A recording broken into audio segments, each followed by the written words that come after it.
Good morning students. आज हम सभी लोग ऋग वैदिक काल के बाद इस वीडियो में लेटर वैदिक एज यानी कि उत्तर वैदिक काल के बारे में एक विशेष सामग्री और विशेष तुलनात्मक अध्ययन के साथ प्राप्त करने जा रहे हैं। जिन्होंने भी पिछला वीडियो वैदिक काल का वीडियो न देखा हुआ हो उसको देखकर फिर तुलनात्मक रूप से अध्ययन करेंगे तो विशेष रूप से समझ में आएगा। जितने भी लोग अभी पीसीएस अटेम्प्ट करेंगे, जो भी अभी बीओ के एग्ज़ाम में होंगे और आरओ के एग्ज़ाम में होंगे या किसी भी वनडे एग्ज़ाम में रहें, क्योंकि ज्ञान की कोई सीमा नहीं है। जो भी चाहें वो इसे ग्रहण कर सकते हैं। जिन्हें भी बिल्कुल बेहतर तरीके से अपना जीएस मजबूत करना है वो इस सेगमेंट में शामिल हो सकते हैं। तो आज के इतिहास के टॉपिक, हमारा जो हाईलाइट टॉपिक है वह है उत्तर वैदिक काल। और उत्तर वैदिक काल को हमें जोड़कर देखना होगा ऋग वैदिक काल के साथ। ऋग वैदिक काल में जो बेसिक बातें हम लोगों ने चर्चा किया उनको थोड़ा सा हम आपको समझाने का फिर से एक बार प्रयास करते हैं। हालांकि आपको पिछला वीडियो देखकर ही ज़्यादा बेहतर समझ में आएगा, तो आप एक बार उसको देखकर फिर उत्तर वैदिक काल को लिंक करिएगा।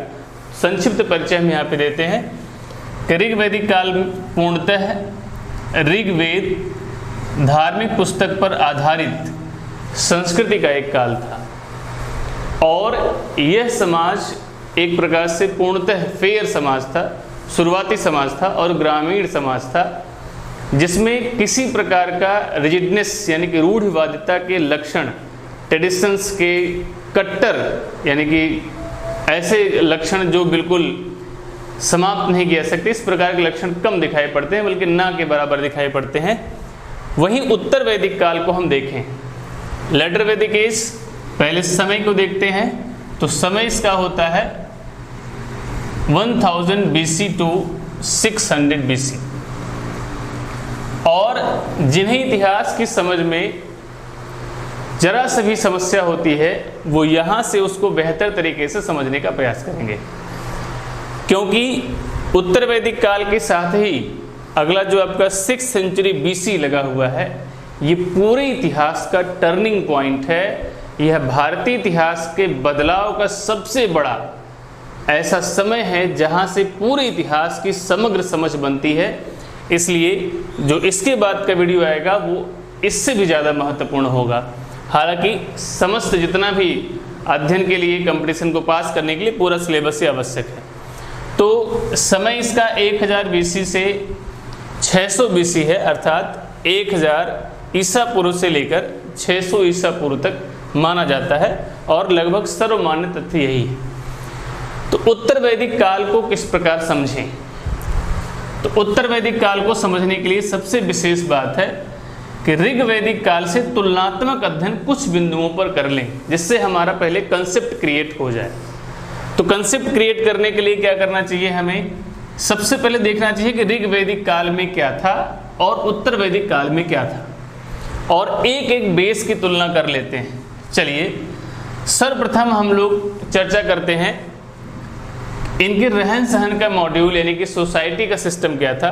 तो यहाँ भी परिवार संयुक्त होते थे और यहाँ भी परिवार संयुक्त या ज्वाइंट फैमिली सिस्टम, संयुक्त परिवार प्रणाली यहाँ पर बनी हुई थी समाज के स्तर पर। यहाँ भी संयुक्त परिवार और यहाँ भी संयुक्त परिवार, इस स्तर पे कोई परिवर्तन नहीं आया, ये लगभग बराबर बने रहे।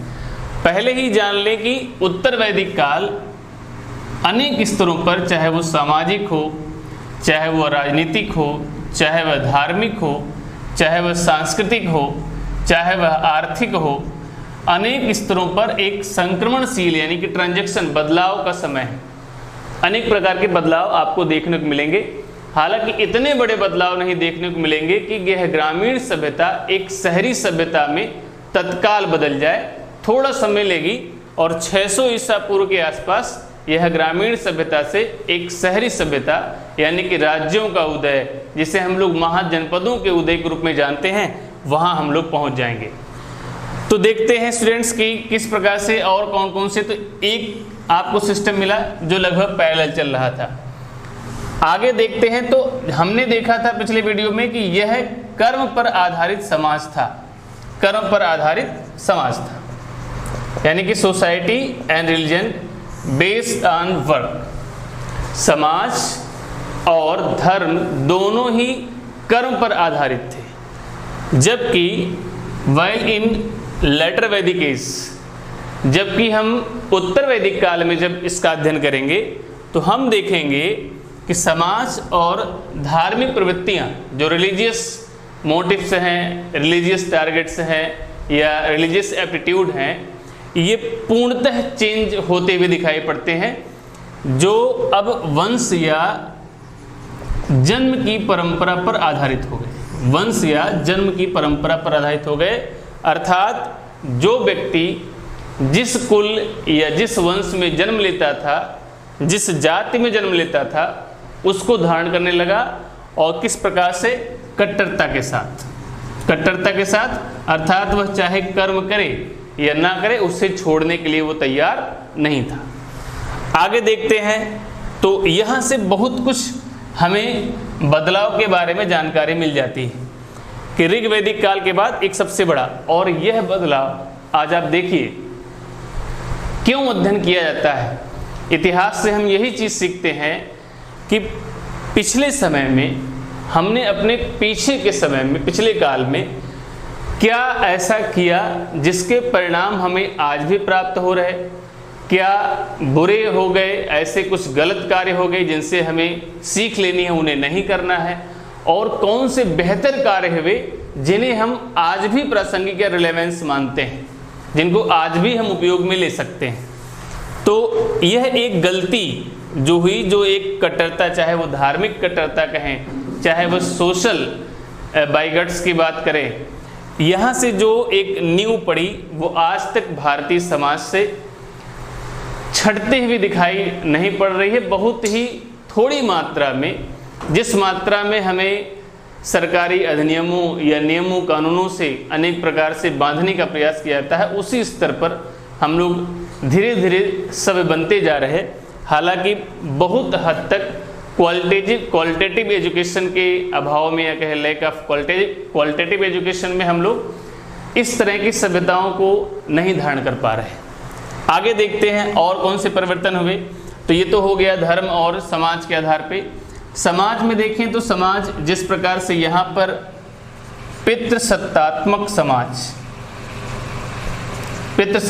समाज यहाँ भी बना रहा और पितृसत्तात्मक समाज यहाँ भी बना रहा, इसमें कोई परिवर्तन दिखाई नहीं पड़ता है।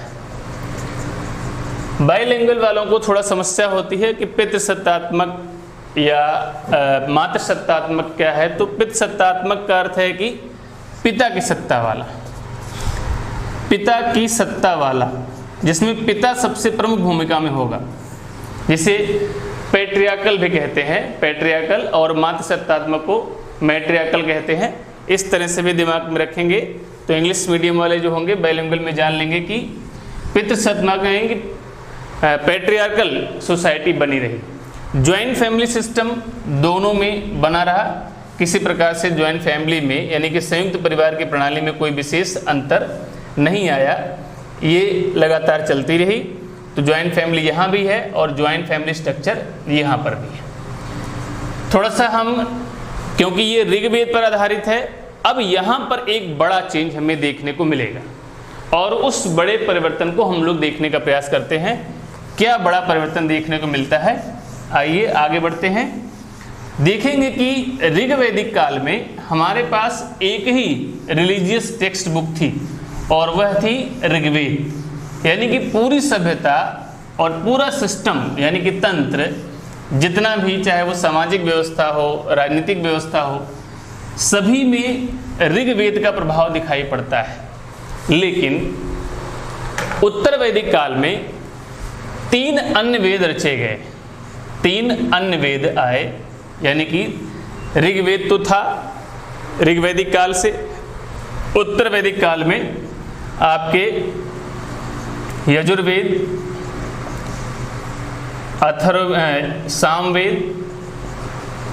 सामवेद और अथर्ववेद, ये 3 वेद और शामिल हुए। और इन तीनों से भी अनेक प्रकार से प्रश्न बनते हैं, जैसे यजुर्वेद यजुस शब्द से बना हुआ है। किससे बना है? यजुस। और यजुस का अर्थ है यज्ञीय कर्मकांड। यज्ञीय कर्मकांड अर्थात आप ये समझें कि यजुर्वेद में हमें यज्ञ संबंधी अनेक प्रकार के कर्मकांडों के बारे में, व्यवस्थाओं के बारे में रचनाएं की गई हैं यजुर्वेद में, और जिसके 2 शाखाएं भी हमें दिखाई पड़ती हैं। एक शुक्ल यजुर्वेद, और एक कृष्ण यजुर्वेद। इनकी भी हमें अलग अलग शाखाएं दिखाई पड़ती हैं, शुक्ल यजुर्वेद और कृष्ण यजुर्वेद। तो यजुर्वेद की 2 शाखाएं, यहाँ से भी हम लोगों के प्रश्न बनते हैं लगातार पेपर में, चाहे वो आरओ का पेपर हो, चाहे वनडे एग्जाम का पेपर हो, और चाहे पीसीएस के पेपर हो। इन सभी में ऐसे क्वेश्चन हम लोगों से अनायास ही पूछ लिए जाते हैं और हम लोग इसको कर नहीं पाते हैं, तो इन्हें जानते रहेंगे। तो अगर यजुर्वेद है, यज्ञीय कर्मकांड है, तो जानते रहेंगे कि ये गद्य और पद्य दोनों में होगा, यानी कि ये गद्य में भी रहेगा और पद्य में भी रहेगा। ठीक है। सामवेद को कहते हैं कि यह गायन शैली में है, अर्थात कहते हैं गीत संगीत का जनक। गीत संगीत का जनक यानी कि सबसे प्राचीनतम ग्रंथ में जो माना जाता है हम लोगों के यहाँ, वह सामवेद है। और अथर्ववेद में कहते हैं कि इसमें तंत्र मंत्र और अनेक प्रकार के जादू टोना आदि के बारे में, अनेक व्यवस्थाओं के बारे में वर्णन प्राप्त होता है। इसके बाद इनसे संबंधित और कौन कौन से प्रश्न हैं? सबसे पहला प्रश्न होता है कि इन वेदों को जो पढ़ने वाले लोग हैं, जो इनका अध्ययन करते हैं, जो इनके अध्येता हैं, पढ़ने वाले हैं, रीडर्स हैं, उन्हें क्या कहा जाता है? जैसे ऋग्वेद के पढ़ने वाले को, ऋग्वेद के पढ़ने वाले को हम सभी होत्र कहते हैं। ऋग्वेद के पढ़ने वाले को हम सभी क्या कहते हैं? होत्री। और जो संस्कृत भी पढ़ते हैं हमसे, उन्होंने देखा होगा कि एक शब्द आता है होत्रकार है, यानी कि ऋग्वेद को पढ़ने वाला। तो ऋग्वेद के पढ़ने वाले को होत्रकार कहते हैं, यानी कि होत्र अर्थात ऋग्वेद का अध्ययन करने वाला, इसको पढ़ने वाला। अगला है यजुर्वेद। तो यजुर्वेद के पाठक को, जो यजुर्वेद का अध्ययन करेगा, उसे क्या कहा जाएगा? तो उसे कहते हैं अध्वर्यु। क्या कहते हैं? अध्वर्यु। ध्यान से देखिएगा, अधिकांश लोग इसका उच्चारण प्रोनाउंसिएशन नहीं कर पाते हैं। तो होत्री और यजुर्वेद का अध्वर्यु। अगला है सामवेद, और सामवेद के पाठक को यानी कि पढ़ने वाले को, रीडर्स को हम कहते हैं उद्गाता। और अथर्ववेद के पढ़ने वाले को हम लोग ब्रह्म की संज्ञा से बुलाते थे, और अधिकांश पेपर में इन सबको सुमेलित करने के लिए पूछ लिया जाता है, अधिकांश पेपर में पूछ लिया जाता है। अच्छा, हम ये सब क्यों बताना चाह रहे हैं? ऐसे यहाँ से कौन से क्वेश्चन बनने वाले हैं? और इतने धार्मिक ग्रंथ आए तो आप समझिए कि अन्य सभी स्तर पे बहुत बड़े बदलाव नहीं दिखाई पड़ रहे हैं, लेकिन यहाँ पर एक बड़ा बदलाव दिखाई पड़ रहा है। वो क्या बड़ा बदलाव है आप जाने। पहले ऋग्वैदिक काल में हमारे पास केवल एक ही रिलीजियस टेक्स्ट बुक है जिसकी रचना हुई, जो ऋग्वेद है, जिसको मैंने बताया था, जिसके ईरान की सभ्यता से, जींद अवस्था से भी अनेक प्रकार की साम्यताएं पाई जाती हैं। यहाँ पर देखें 3 अन्य वेद आए, और साथ में ब्राह्मण ग्रंथ, साथ में आरण्यक ग्रंथ, साथ में उपनिषद, साथ में वेदांग। ध्यान से देखते रहिएगा और सभी को डिटेल करेंगे, और साथ में सोशल, रिलीजियस, पॉलिटिकल, इकोनॉमिकल सारी कंडीशंस पे चर्चा करेंगे और कंपैरेटिव स्टडी करेंगे, जिससे किसी प्रकार की समस्या आपको ना रहे। अब सबसे पहला वेदांग हो गया, स्मृति ग्रंथ हो गए, कुछ सूत्र ग्रंथ हो गए,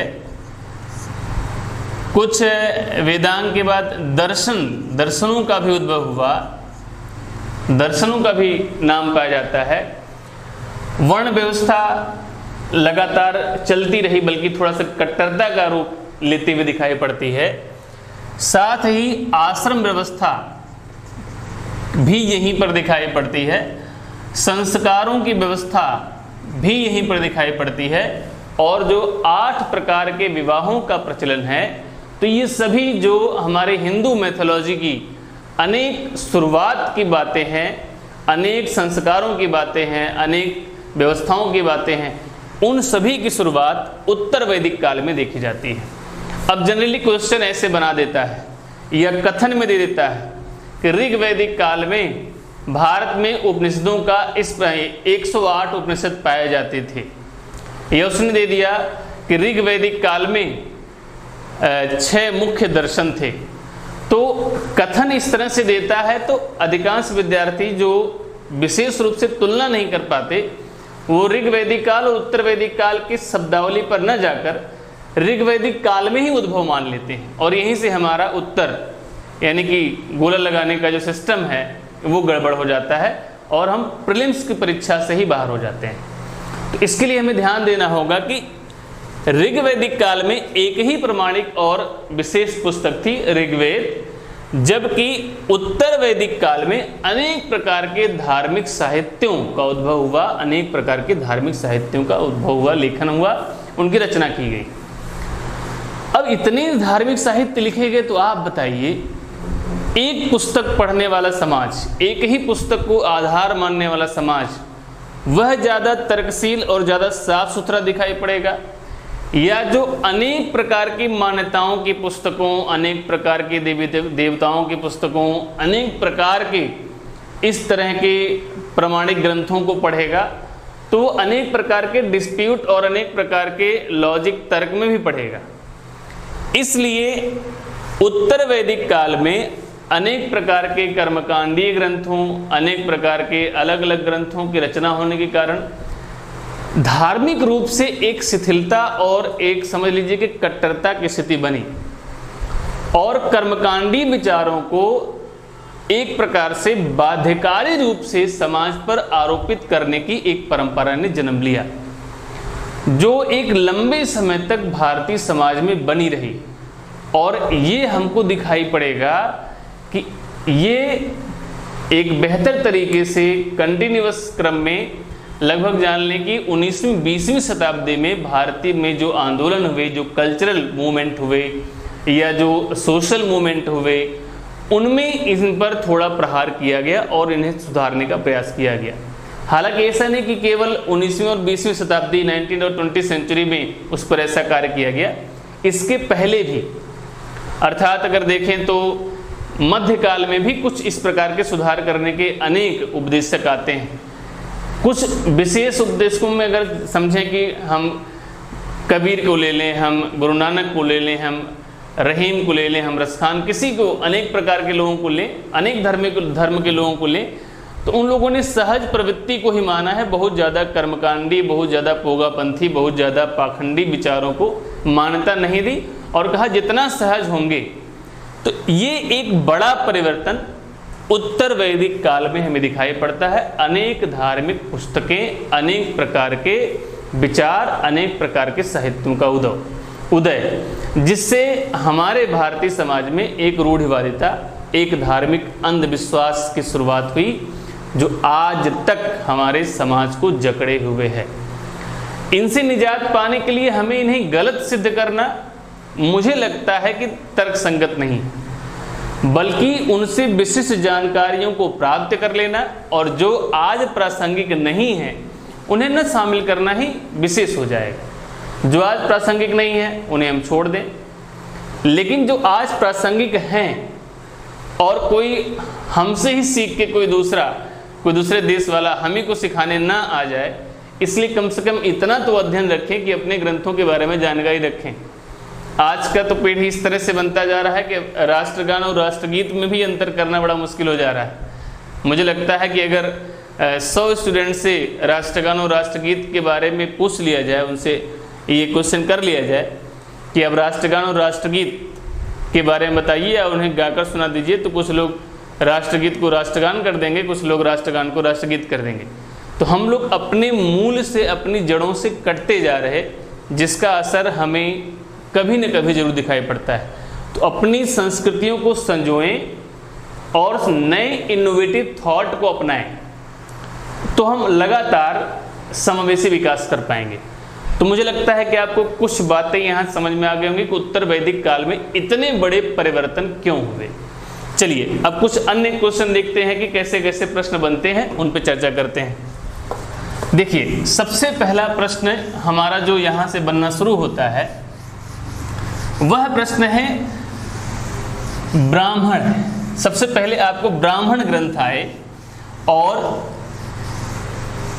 गद्य साहित्य में देखा जाता है तो गद्य साहित्य में सबसे प्राचीनतम ग्रंथ थे ब्राह्मण ग्रंथ। यानी कि वेदों के बाद आपसे सीक्वेंस से पूछ लेता है कि वेद चाहे संहिता कहें चाहे श्रुति कहें, इनके बाद वेद संहिता श्रुति कहें, इनके बाद किन धार्मिक ग्रंथों का विकास हुआ, तो आप जानते रहिएगा ब्राह्मण धार्मिक ग्रंथों का विकास हुआ।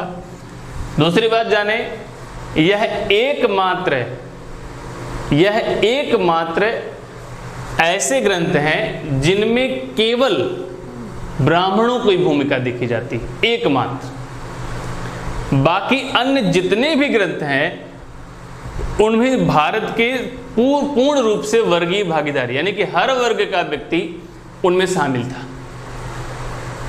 जबकि हमारे मनोवृत्ति में ऐसा आता है या हमें इस तरह के अनेक लोग दुष्प्रचारित करके शिक्षा देने का प्रयास करते हैं कि इन वेदों की रचना में, दर्शन की रचना में या उपनिषद की रचना में या ब्राह्मण ग्रंथ हों या वेदांग हों या जितने भी ग्रंथ हैं वे सभी केवल ब्राह्मणों के द्वारा लिखे गए। यह पूर्णतः मिथ्या है, इनका कोई हिस्टोरिकल बैकग्राउंड नहीं है। इसका मतलब वो इतिहास का अध्ययन नहीं करते हैं, केवल फेसबुक में यानी कि चेहरे की किताब में लगातार अपना चेहरा दिखाते रहते हैं।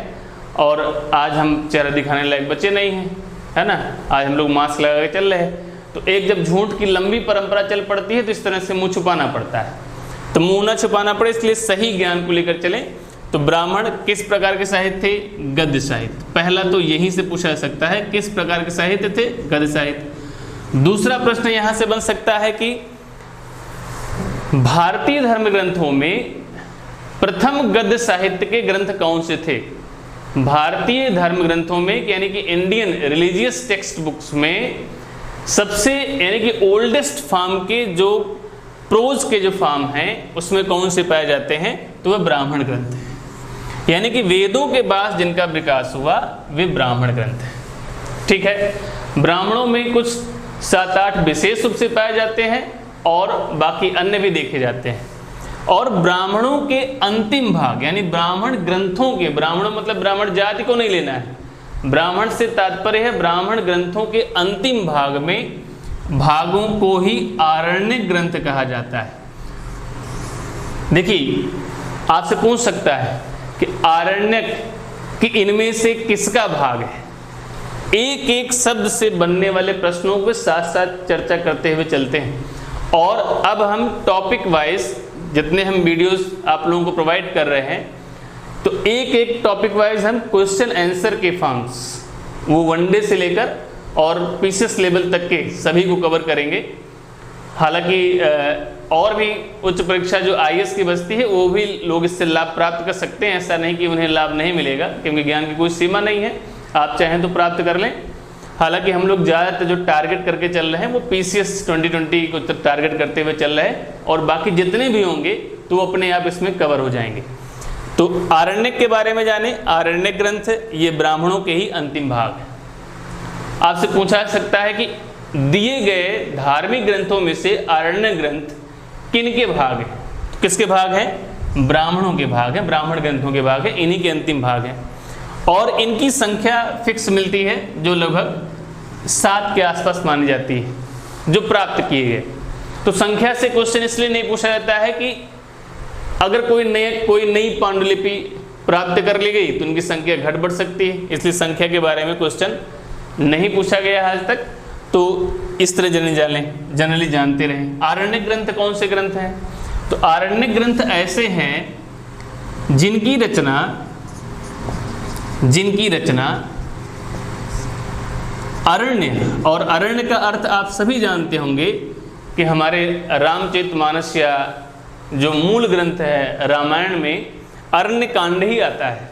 तो अरण्य का अर्थ क्या है? वन, अर्थात ऐसे ग्रंथ जो वनों में लिखे गए, वनों में लिखे गए ग्रंथों को हम लोग आरण्यक कहते हैं। या कुछ जगह ऐसा भी इसका वर्णन प्राप्त होता है कि वनों में आरण्यक ग्रंथों का अध्ययन किया जाता था। तो अध्ययन का मतलब होलिस्टिक लेकर चले इसको, कि वहीं पर लिखा भी जाता था और वहीं पे इनका अध्ययन भी किया जाता था, इनको समझने का प्रयास किया था।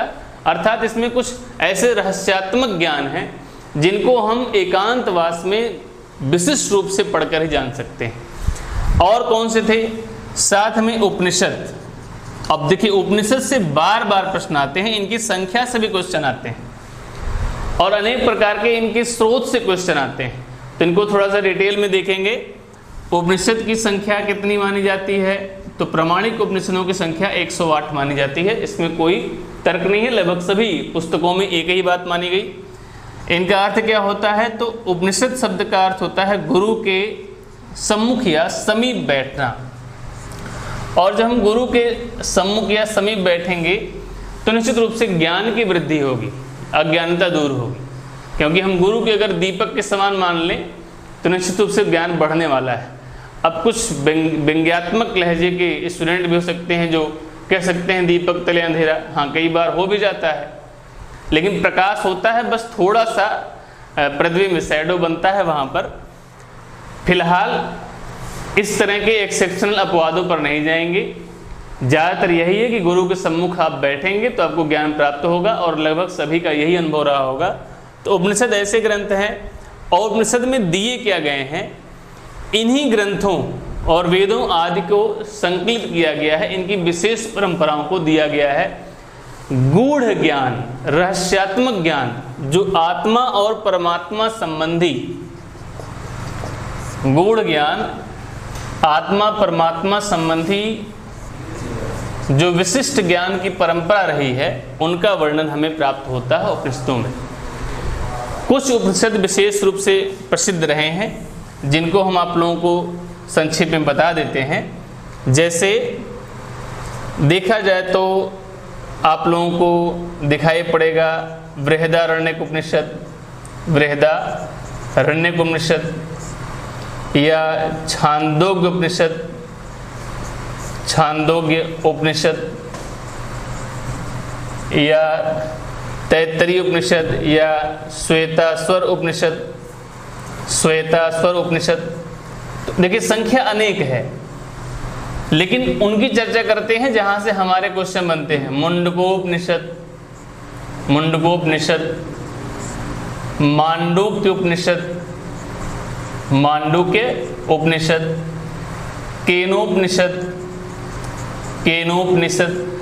अब ये नाम कठिन नहीं है, चाहे तो संधि विच्छेद कर दें तो क्या हो जाएगा, केन प्लस उपनिषद, केन उपनिषद। ऐसे ईसा वाशोपनिषद, कहीं कहीं ईस उपनिषद मिल जाता है, ईसा वाशोपनिषद। तो कुल 108 हैं, हम सबको याद नहीं कर सकते। पर प्रश्न कहाँ से हमारे बनते हैं? एक और आता है कठोपनिषद। अब आप देखिएगा, कभी क्वेश्चन सॉल्व किए होंगे तो एक क्वेश्चन पूछा गया होगा, खास करके वीडियो वगैरह के एग्जाम में, या पीसीएस में, या लोअर में, या आरओ के एग्जाम में, या बीयू में भी पूछा जा सकता है कि यम और नचिकेता का संवाद। यम अर्थात यमराज, और नचिकेता जिसको उसके पिता ने ही दान कर दिया था कि जाओ तुम्हें हम यमराज को देते हैं। तो यम और नचिकेता का जो कन्वर्सेशन है, जो संवाद है, उनकी बातचीत है, आत्मा और परमात्मा संबंधी ज्ञान है, उसका वर्णन कहाँ होता है? तो कठोपनिषद में। और यह एक गद्य साहित्य है, हालांकि कुछ पद भी प्राप्त होते हैं। तो यम नचिकेता का संवाद एक विशेष प्रश्न है, इसको ध्यान में रखिएगा। दूसरा, आप जानते हैं सत्यमेव जयते, सभी लोग फेमस जानते हैं, मुंडकोपनिषद से लिया गया है, कुछ बताना ही नहीं हमें। इसके अलावा दो और शब्द हैं, एक है अहम ब्रह्मास्मि और एक है तत्त्वमसि। ध्यान सुन लें, अहम ब्रह्मास्मि और दूसरा है तत्त्वमसि। यह क्रमशः बृहदारण्यक और छांदोग्य उपनिषद से लिए गए हैं। तो ऐसे प्रश्न भी हम लोगों से बन जाते हैं, तो हमें लगता है कि इतिहास से जुड़ के ऐसे प्रश्न कैसे आ रहे हैं। तो क्यों, जब हम उसको डिटेल में पढ़ेंगे तो ऐसे क्वेश्चन अचानक से सॉल्व हो जाएंगे। ध्यान से सुनिए रहेगा, हम इन पे क्वेश्चन भी करवाएंगे, तो आप लोग जवाब दीजिएगा फटाफट। ध्यान से देखते रहिए वीडियो और समझते रहिए। तो इस तरह से उपनिषदों का एक संक्षिप्त अध्ययन आप लोगों को हमने दिया। और आगे बढ़ते हैं। उपनिषदों के बाद और कौन कौन से हमें ग्रंथ दिखाई पड़ते हैं। तो सभी प्रकार के ग्रंथों का विकास आपको दिखाई पड़ रहा होगा।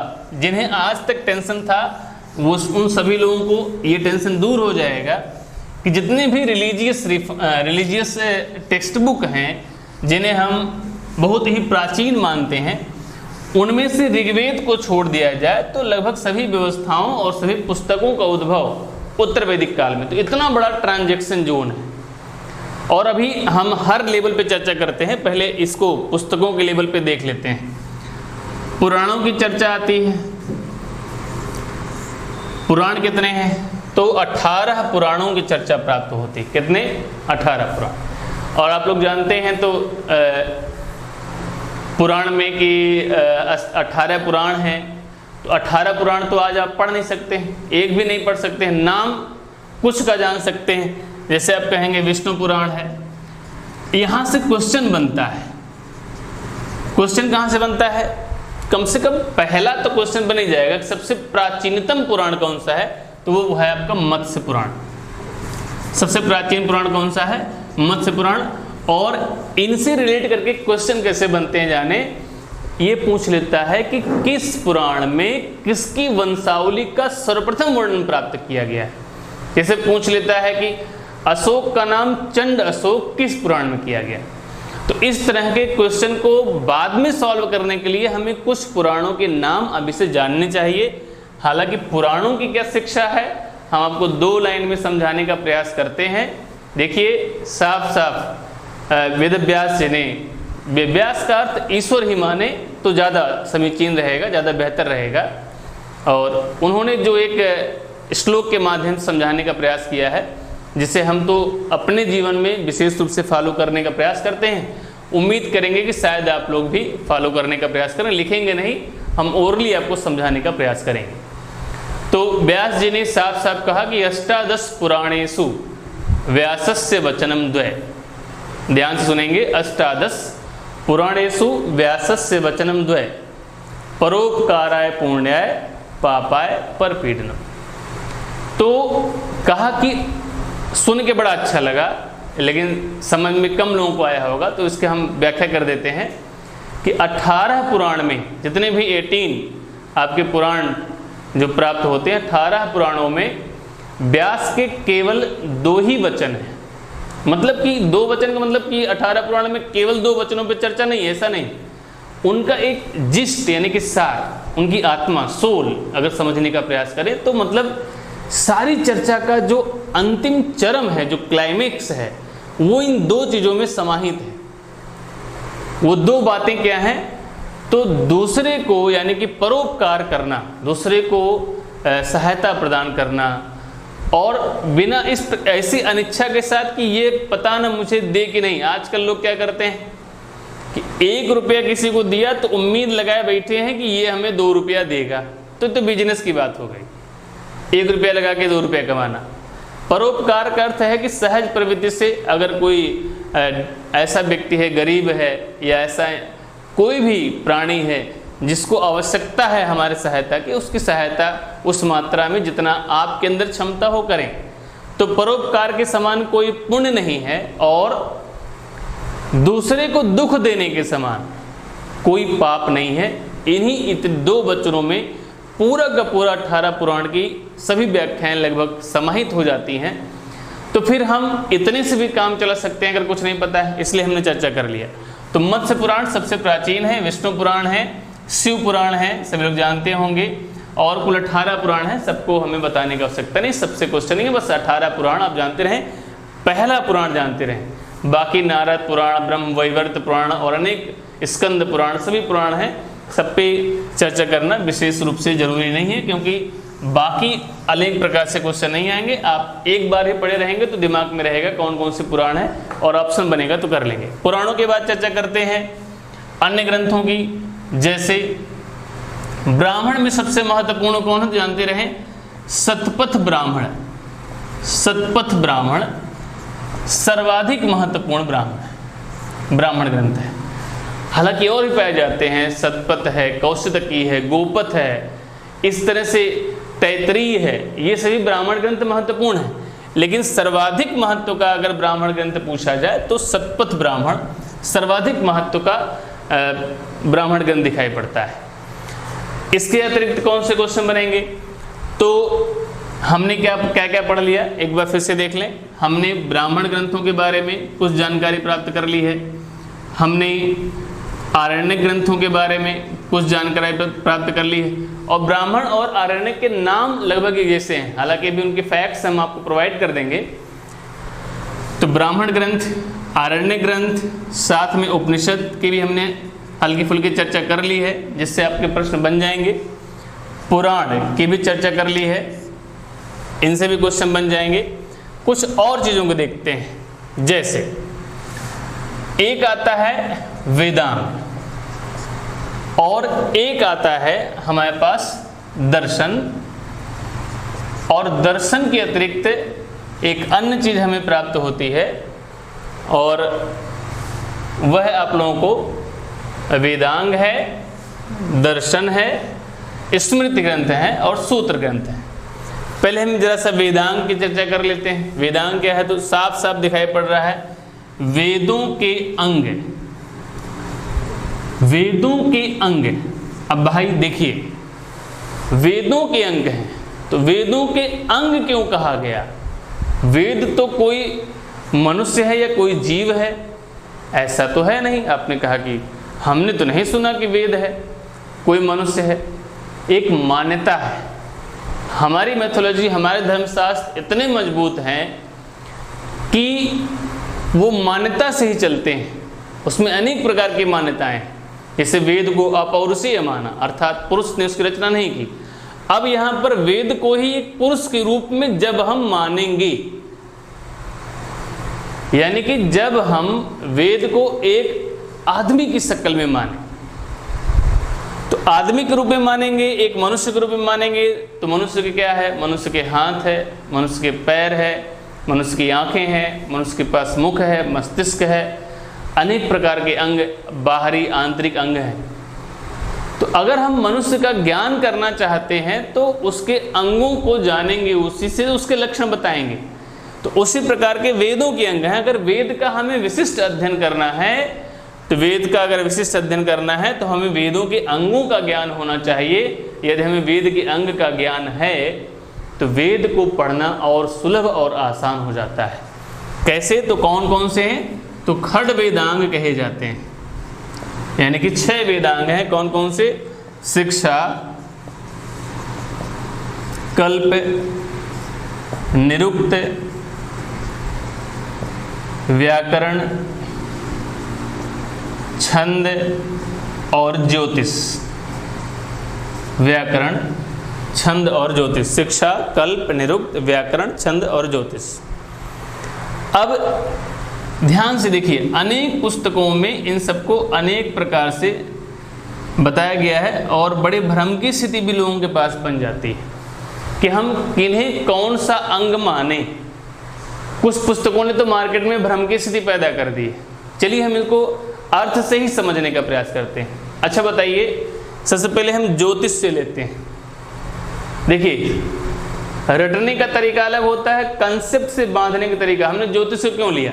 क्योंकि ज्योतिष के बारे में सब लोग जानते हैं और सब लोग इसे लगभग आज के डेट में झूठ ही मानते हैं। हालांकि कुछ परसेंट हो सकता है, 2-4% लोग सही मानते हो, नहीं तो लगभग लोग मानते हैं कि हम इन सब पे विश्वास नहीं करते।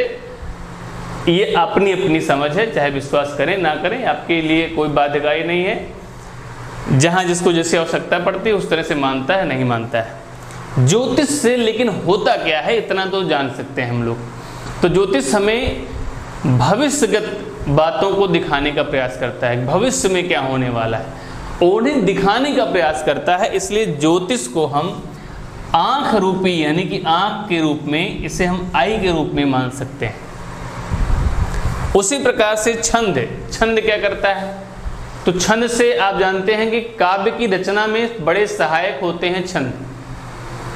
अगर कोई भी रचना काव्य यानी कि वर्स या पोएट्री छंदोबद्ध नहीं है, यानी कि छंद में बांधी नहीं गई है, तो हम लोग उसे कहते हैं कि ये मुक्तक है, इसमें किसी प्रकार के छंद के बारे में वर्णन नहीं किया गया है। तो छंद होते हैं पैर के समान, इन्हीं पर साहित्य अपनी गति प्राप्त करता है, इन्हीं पर चलता है। तो ज्योतिष हो गई आंख, छंद हो गया पैर। अब आते हैं व्याकरण। आप बताइए, व्याकरण जो लोग संस्कृत हमसे पढ़े हैं वो जानते हैं, व्याक्रियन्ते व्युत्पाद्यन्ते इति व्याकरणा। जो व्युत्पत्ति को बताए, किसको बताए? व्युत्पत्ति को बताए, उत्पत्ति को बताए, वह व्याकरण है। तो उत्पत्ति कहाँ से होती है? उत्पत्ति हम लोग कहाँ से करते हैं?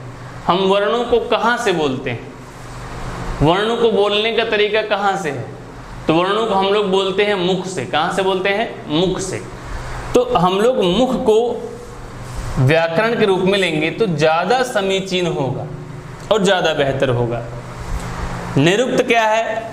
एक विद्वान रहे यास, उन्हीं की रचना है निरुक्त। और निरुक्त में वर्णों के बारे में, विशिष्ट शब्दों के बारे में, उनकी उत्पत्ति के बारे में विशेष वर्णन दिया गया है, जिनकी तुलना घ्राण इंद्री से की गई है। और घ्राण का अर्थ होता है नाक। क्या होता है? नाक। कल्प हाथ के समान है, और हम इसे मस्तिष्क के रूप में लें तो ज़्यादा बेहतर होगा। कुछ लोग उसे शिक्षा को नाक के रूप में वर्णित करते हैं, मस्तिष्क या सिर के रूप में लें तो ज़्यादा बेहतर होगा और ज़्यादा अच्छा कंसेप्ट बनेगा, कभी भूलेगा नहीं हम लोगों को। आप इसको देख लीजिएगा, किसी प्रकार की कन्फ्यूजन होगी तो हमें कमेंट में बताइएगा, या जल्दी हम लोग ऑनलाइन शुरू करेंगे तो आप सारी क्वेश्चन साथ में करते रहिएगा, कोई समस्या नहीं होगी। तो ये वेदांगों की चर्चा है। अच्छा, साथ साथ खड़ दर्शन हमें दिखाई पड़ते हैं, इनकी भी चर्चा कर लेते हैं। दर्शन में कौन कौन से हैं? तो दर्शन में देखिए मुख्य रूप से सांख्य, योग,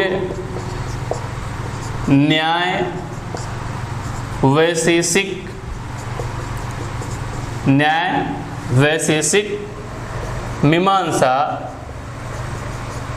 और चार्वाक। अधिकांश पुस्तकों में यहाँ पर भी भ्रम उत्पन्न किया गया है, इसको क्लियर करने का प्रयास करेंगे।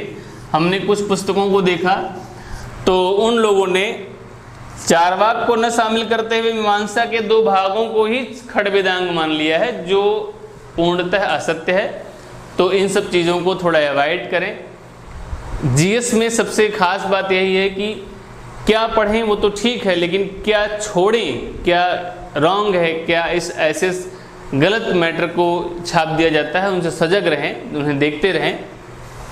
देखिए क्या बताया गया है। अब आप कहेंगे कि आपने तो बड़ी सहजता से लिख दिया, एक लाइन में आपको याद था, चर्चा भी कर देंगे। हमें ही नहीं याद हो पाती। आपको क्यों नहीं याद होती? क्योंकि आपको सांख्य तो पता है, इसका प्रतिपादन किसने किया अर्थात रचना की किसने की वो भी पता है, लेकिन आपको ये नहीं पता है कि सांख्य दर्शन में किन बिंदुओं पर चर्चा की गई है। अगर वे जानते रहें तो किसी प्रकार से भूलने की बात नहीं होगी। तो सांख्य दर्शन में चर्चा की गई है प्रकृतिश्च पुरुषश्च, यानी कि प्रकृति और पुरुष के बारे में।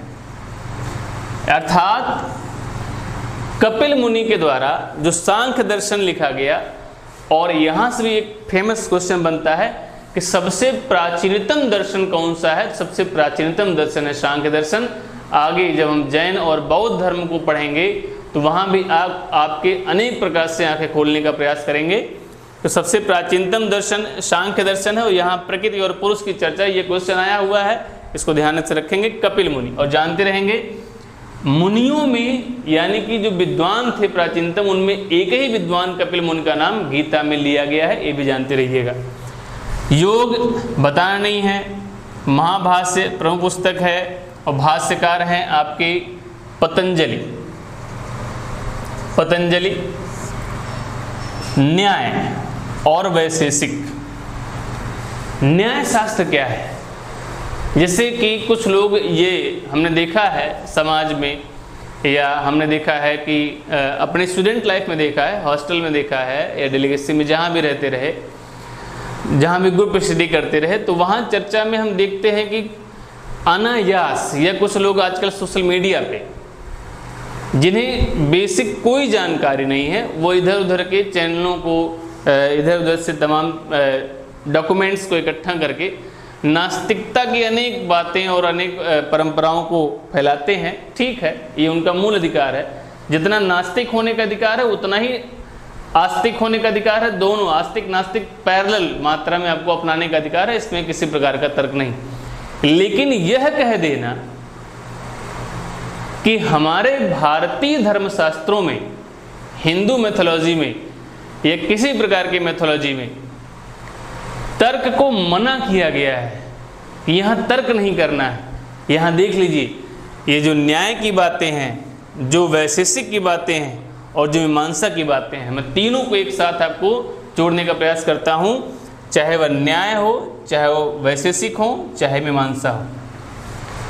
मीमांसा का अर्थ ही होता है चिंतन, वैशेषिक का अर्थ होता है कि विशेष वर्ण, और न्याय का अर्थ है कि न्यायपरक तरीके से तर्क के रूप में, जहाँ पर आत्मा परमात्मा अनेक चीज़ों को सिद्ध करने की बात की गई है, वो हमारे यहाँ प्राचीनतम दर्शनों में ही कर दी गई है।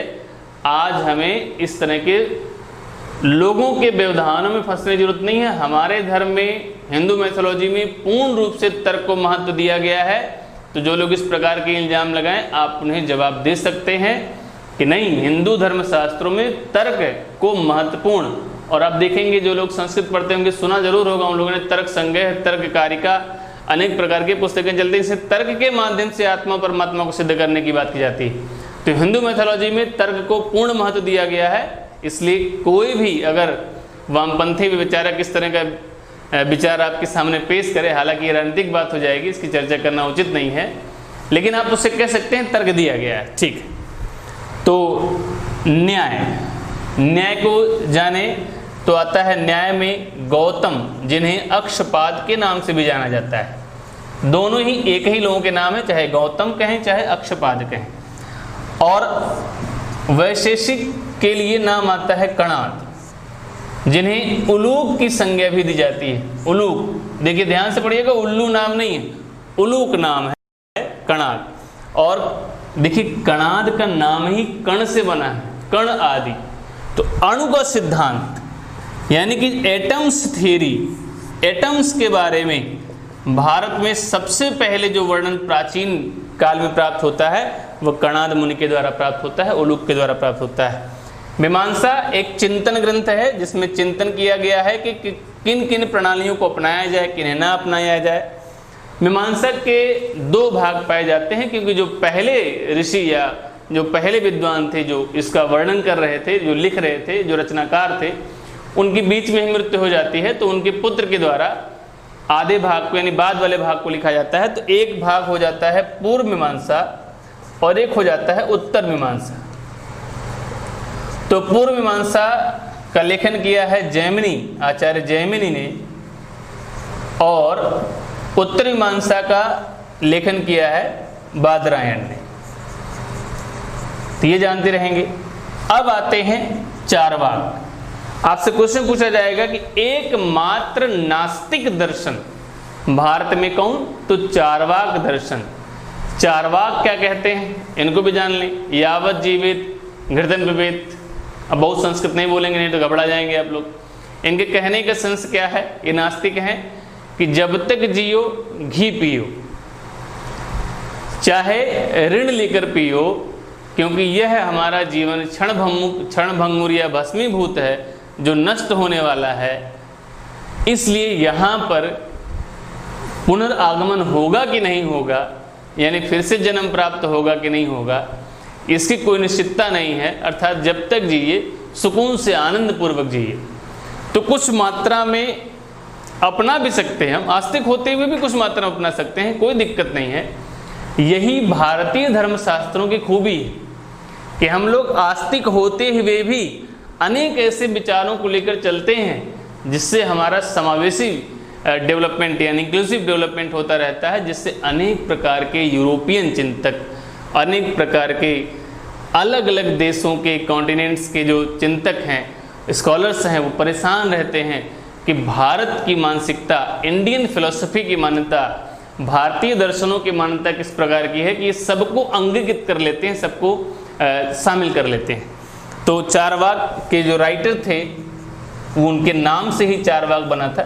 तो ये दर्शनों की कुछ बातें हमने आपसे साझा की, ठीक है। तो पुस्तकों के बारे में इतना ही बताते हैं और अभी उन्हें कुछ बातें बताएंगे, नहीं तो आप लोग बिल्कुल डाइवर्ट हो जाएंगे और विषय बस उसको समझ नहीं पाएंगे। तो अब हम कुछ पुस्तकों को बता दिए हैं, स्मृति ग्रंथ, सूत्र ग्रंथ और बाकी चीज़ों को थोड़ा सा हम विराम देते हैं। उन्हें या तो कोशिश करेंगे कि अगर वीडियो बड़ी हो रही होगी तो उससे दूसरी वीडियो में दे देंगे।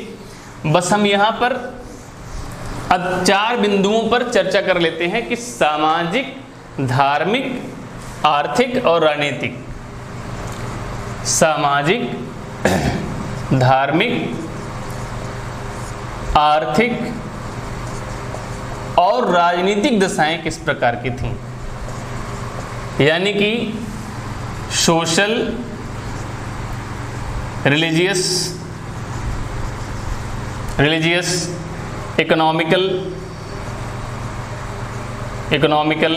And political structure of later Vedic as.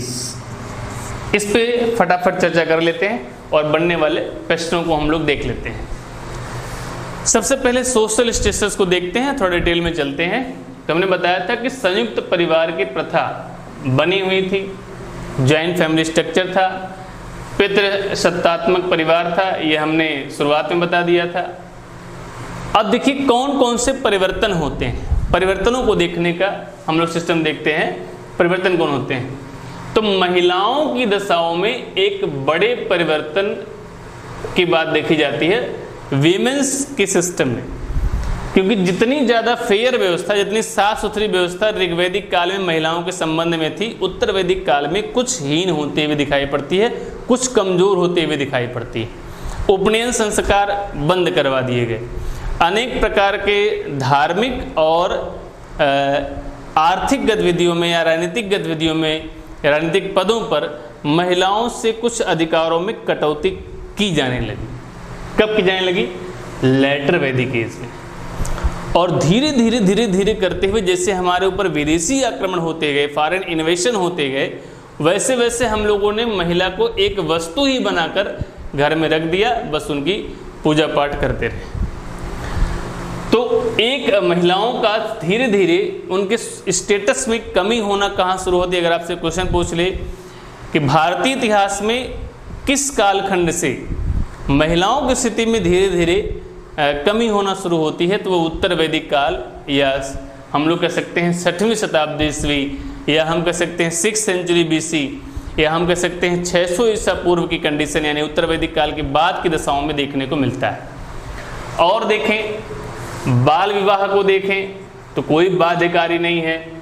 दास प्रथा यानी कि स्लेवरी सिस्टम को देखें तो कोई बाध्यकारी नहीं है। छुआछूत का सिस्टम अभी तक बिल्कुल भारत में नहीं आया है कि अनुच्छेद 17 हमें लागू करना पड़ेगा। ऐसी किसी प्रकार की रिजिड मानसिकता भी उत्तर वैदिक काल में भी नहीं आई, लेकिन और बहुत सी चीज़ें आई, सब कुछ चल रहा था। बहुविवाह यानी कि एक पुरुष के द्वारा अनेक पत्नियों के साथ विवाह करना, ये चल रहा था। और ये दोनों की तरफ से हो सकता था, ऐसी कंडीशंस भी थी, ऐसे वर्णन भी प्राप्त किए जाते हैं। विधवा विवाह पाया जाता था, विधवा विवाह होते थे। बस ये है कि समाज में जैसे हम लोग देखते हैं कि राजा राम मोहन राय के समय में, यानी कि 16वीं शताब्दी, 15वीं शताब्दी, 14वीं शताब्दी, इन सब कालखंड में जो बुराइयां हमें महिलाओं के संबंध में दिखाई पड़ती हैं, पर्दा प्रथा, सती प्रथा, ये सब उत्तर वैदिक काल और ऋग वैदिक काल में नहीं थी। ये बहुत बाद में देखी जाती हैं और चर्चा करेंगे हम कि इनका सबसे पहला कौन सा केस पाया जाता है। तो इन प्रकार के सिस्टम नहीं थे। तो अभी भी कुल प्रमुख बना हुआ था। चलिए इसके साथ हम पॉलिटिकल को थोड़ा सा टच करते हैं, पॉलिटिकल को देखने का प्रयास करते हैं। इनको एक साथ देखेंगे अलग से, क्योंकि जब पॉलिटिकल देखेंगे तो इकोनॉमिकल अपने आप स्टेटस आएगा। देखिए पॉलिटिकल में कुल सबसे महत्वपूर्ण, कुल के बाद कौन आता था, तो कुल के मुखिया को कुलक कहते थे। यहाँ से क्वेश्चन बनते हैं, इनको सुमिलित करने के लिए पूछता है। फिर आता है ग्राम, ग्राम के मुखिया को ग्रामणी। फिर कौन आता है, विस, और विस के प्रमुख को विसपति, विषपति। फिर आता है जन और जनपति, और जन के बाद आप कह सकते हैं राज। तो ये हमारी स्टेट कह सकते हैं, ये हमारे कह लें तो पॉलिटिकल यूनिट्स थी। तो सबसे छोटी यूनिट हमारी, सबसे छोटी इकाई परिवार में जो दिखाई पड़ती है, परिवार मुख्य इकाई है, उसमें कुल दिखाई पड़ती है। तो क्या समाज में और राजनीति में कुछ बड़े परिवर्तन हुए? थोड़े से परिवर्तन दिखाई पड़ते हैं। राजा के अधिकारों में वृद्धि दिखाई पड़ती है लेटर वैदिक एज में, किसके तुलना में, ऋग वैदिक एज की तुलना में। ऋग वैदिक काल में राजा के अधिकार कुछ कम थे, उत्तर वैदिक काल में राजा के अधिकार कुछ बढ़ गए, ऐसा दिखाई पड़ता है। और जन, ये 5 प्रकार के जन देखे जाते हैं। जन को शासन का प्रमुख माना गया है, क्योंकि राष्ट्र नाम की संकल्पना यानी कि हाइपोथेसिस ऑफ स्टेट, इसका अभी जन्म नहीं हुआ था। कहने को कहते हैं कि डिवीजन हो सकता था, डिवीजन करने के लिए कहते हैं डिवीजन हो सकता था, लेकिन हम मान सकते हैं कि राष्ट्र की संकल्पना कॉन्टिनेंट के रूप में उस समय रही होगी। इट कैन बी पॉसिबिलिटी हो सकती है। और यहां पर देखेंगे जन तो निश्चित था, तो देश नाम की, राष्ट्र नाम की कोई प्रवृत्ति या नेचर नहीं दिखाई पड़ता है शासन में। तो इस तरह से शासन। दूसरी चीज, राजतंत्र की व्यवस्था थी। राजतंत्र अर्थात राजा का शासन बना हुआ था, डेमोक्रेसी नहीं थी, लोकतंत्र नहीं था। तो राजा का शासन बना हुआ था, राजा के अधिकारों में वृद्धि हो रही थी। तो आप कहेंगे तो क्या भारत में कहीं पर इस प्रकार की व्यवस्था नहीं दिखाई पड़ती है कि लगे कि थोड़ा सा कुछ आज के लिए प्रासंगिक बातें इन लोगों ने छोड़ा? नहीं, बिल्कुल रिलेवेंस बात छोड़ा है। भारत में उत्तर वैदिक काल में 10 गण के रूप में गणराज्य, जिन्हें हम रिपब्लिक के रूप में जानते हैं आज के डेट में, इनके लक्षण पाए जाते हैं। कुछ का नाम हम लेते हैं, बाकी कुछ का नाम हम महावीर और महात्मा बुद्ध के काल में वर्णन करेंगे, जिसमें लिच्छवी गणराज्य है, जिसमें मल्ल है, जिसमें वज्र संघ है। ये सब एक गणतंत्र के रूप में थे। अर्थात हमारे यहाँ वंशानुगत, इन गणों में वंशानुगत शासन तो था, लेकिन योग्यता को विशेष महत्व दिया जाता था। ये खास बात भारत में थी। तो 10 गणराज्य भी, राजतांत्रिक शासन होते हुए भी 10 गणराज्य हमें दिखाई पड़ते हैं। राजनीतिक व्यवस्था में अगली चीज को देखते हैं तो हमें दिखाई पड़ता है कि जो सभा और समिति की जो व्यवस्था थी, ये और मजबूत होते हुए दिखाई पड़ती है। सभा और समिति की व्यवस्था और मजबूत होती है। महिलाओं की भागीदारी को थोड़ा सा कम कर दिया जाता है। 2 अन्य संगठन, विदथ और गण, भी हमें दिखाई पड़ते हैं इसी उत्तर वैदिक काल में। ठीक है, तो थोड़ी सी हमने संक्षेप में आपको राजनीतिक जानकारियां भी दी। आर्थिक घटनाओं को देखें तो यहाँ पर एक बड़ा परिवर्तन दिखाई पड़ता है। जैसे उत्तर वैदिक काल में, ऋग वैदिक काल में जहाँ पशुपालन की प्रमुखता थी, उत्तर वैदिक काल में कृषि प्रमुख रूप से आगे आया। अब कृषि प्रमुख हो गया तो क्वेश्चन में ध्यान से रखिएगा, ऋग वैदिक काल में कौन प्रमुख था? पशुपालन। ऐसा नहीं कृषि नहीं होती थी, कृषि होती थी ऋग वैदिक काल से ही, उसके पहले से ही कृषि के साक्ष्य प्राप्त हुए हैं आप लोगों को। लेकिन कृषि ने जो प्राइमरी मूवमेंट के रूप में शामिल हो गया, लोग कृषि की तरफ अग्रसर हुए और कृषि नंबर 1 बन गया, अर्थव्यवस्था का मेन फैक्टर बन गया, वो हमको दिखाई पड़ता है इकोनॉमिकल में। कृषि प्रमुख हो गया। और साथ में रिलेट कर दें, जब कृषि प्रमुख हो गया तो हम यहाँ पे देवता, जहाँ पे ऋग वैदिक काल में इंद्रदेव प्रमुख थे, तो यहाँ पर प्रजापति का महत्व बढ़ जाता है। तो जिस प्रकार से इकोनॉमिकल कंडीशन होती है, उसी प्रकार से देखिए यहाँ पर रिलीजियस आपको परिवर्तन दिखाई पड़ता है। तो कहीं ना कहीं से इकोनॉमी अनेक चीज़ों को बदल देती है। जैसे आजकल आप देखेंगे तो धार्मिक भावना लोगों के अंदर बढ़ी है, उसका कहीं ना कहीं कारण कोरोना है, ये हमें देखना पड़ेगा। तो कृषि प्रमुख हो गया। हाँ, एक बात ध्यान रखें, वस्तु विनिमय प्रणाली अभी भी आधार है। कोई नियमित मुद्रा का अभाव पाया जाता है, कोई नियमित मुद्रा नहीं पाई जाती है। हाँ, लेकिन दो मुद्राओं के नाम प्राप्त होते हैं, कौन कौन से? निष्क और शतमान, ये दो मुद्राएं हमें प्राप्त होती हैं। ठीक है, उम्मीद करते हैं आप सभी को बेहतर समझ में आ रहा होगा। तो हर रूप में, धर्म के रूप में, समाज के रूप में, अर्थ के रूप में, राजनीति के रूप में, कल्चरल इफेक्ट में देखते हैं तो कल्चर में आप देखेंगे कि एक बड़ा परिवर्तन होते हुए दिखाई पड़ता है। वह परिवर्तन है पेंटेड ग्रे वेयर, अर्थात चित्रित लाल धूसर मृदभान। पेंटेड ग्रे वेयर यानी कि जो मिट्टी के पात्र बनाते थे, मिट्टी के बर्तन, वे लाल धूसर मृदभान कहे गए हैं। इनका प्रयोग देखा जाता है उत्तर वैदिक काल में, पेंटेड ग्रे वेयर, अर्थात कि जो मिट्टी के बर्तन बनते थे उन पे चित्र बनाए जाते थे।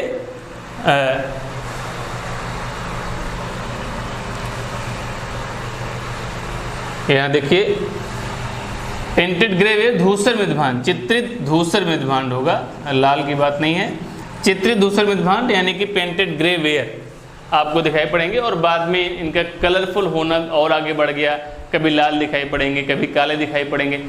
इन लक्षणों से भी क्वेश्चन पूछ लिए जाते हैं। तो इस तरह से एक बड़ा परिवर्तन दिखाई पड़ता है। आपने देखा कि एक बार होलिस्टिक में लेते हैं इसको, दो तीन लाइन में संक्षेप में समझाने का प्रयास करते हैं कि ऋग वैदिक काल जहाँ एक साफ सुथरी व्यवस्था के रूप में दिखाई पड़ता है, तो उत्तर वैदिक काल में अनेक प्रकार के रूढ़िवादिताएं, अनेक प्रकार के धार्मिक पाखंड, अनेक प्रकार के अंधविश्वास, अनेक प्रकार के कुतर्क, अनेक प्रकार की पुस्तकें, अनेक प्रकार की सामाजिक विभिन्नता, आर्थिक भिन्नता के लक्षण देखे जाते हैं। इस प्रकार एक संक्रमण, एक बदलाव शुरू हुआ। और उत्तर वैदिक काल के बाद यानी कि उसके अंतिम भाग में जो सबसे क्रांतिकारी घटना है वह है कृष्ण अयस। और कृष्ण अयस का अर्थ है कि लोहा प्राप्त किया जाना, लोहा प्राप्त किया गया। तो लौह युग की शुरुआत यहीं से हो जाती है। आगे हम लौह युग को पढ़ेंगे। तो उत्तर वैदिक काल में जो तीन बातें छोटी हुई हैं, अगर उनका चाहेंगे तो पीडीएफ भी हम प्रोवाइड कर देंगे। वो है स्मृति, हम नहीं तो वीडियो बहुत लंबा हो जाएगा। स्मृति ग्रंथ, सूत्र ग्रंथ, विवाह आदि के बारे में, विवाह आदि के बारे में बनने वाले क्वेश्चन। तो हम इतने मुद्दों को और साथ में आश्रम व्यवस्था, इनको हम अलग से वीडियो बना के आप लोगों को डाल देंगे। इतने से आपका उम्मीद करते हैं कि उत्तर वैदिक काल पूरा क्लियर हो जाएगा और आपको बेहतर समझ देगा।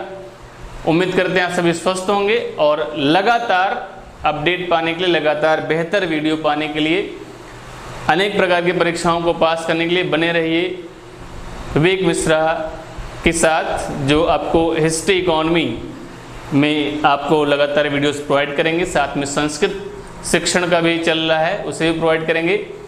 और लगातार बने रहिए माँ अकेडमी लखनऊ यूट्यूब चैनल के साथ। Thank you.